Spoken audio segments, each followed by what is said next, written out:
in store. To win this war, we abolished unemployment. We even mobilized our women. Should we sit by in peacetime and let the scourge of unemployment return? Was women working so unusual? Work had been available for single women, mostly in the textile industries, clerical work and domestic service. Low-status jobs for about half the equivalent male wage. But even that stopped on marriage. From then on, work meant housework. The war changed all that.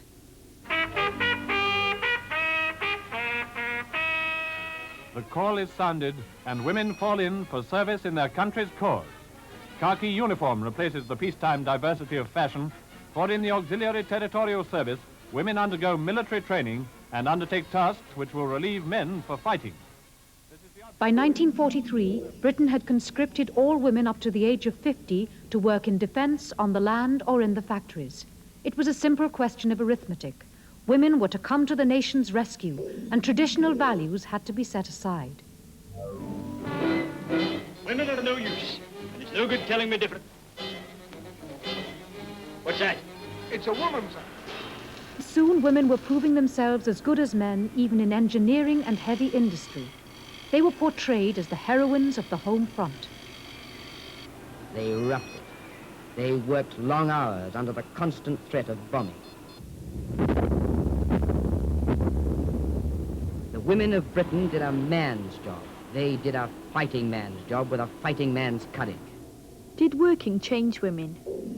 In a factory, you get to stand on your own 2 feet, because if you didn't, you would get trampled on, you see. And it was the best thing that I ever did, was to go into a factory.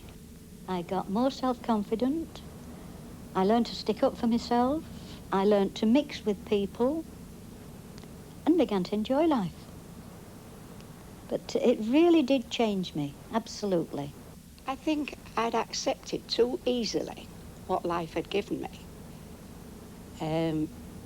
Now I had got a wider horizon and began to think I can do more than this, and began to get interested in different things, which I hadn't thought about before. So what happened when the war ended? We were sent for one morning, and the personnel officer sat there at his desk. He lifted his head and he said one word: redundant. She must have been furious. She was, but her views weren't shared by the majority. They saw their role as a temporary solution to a temporary problem.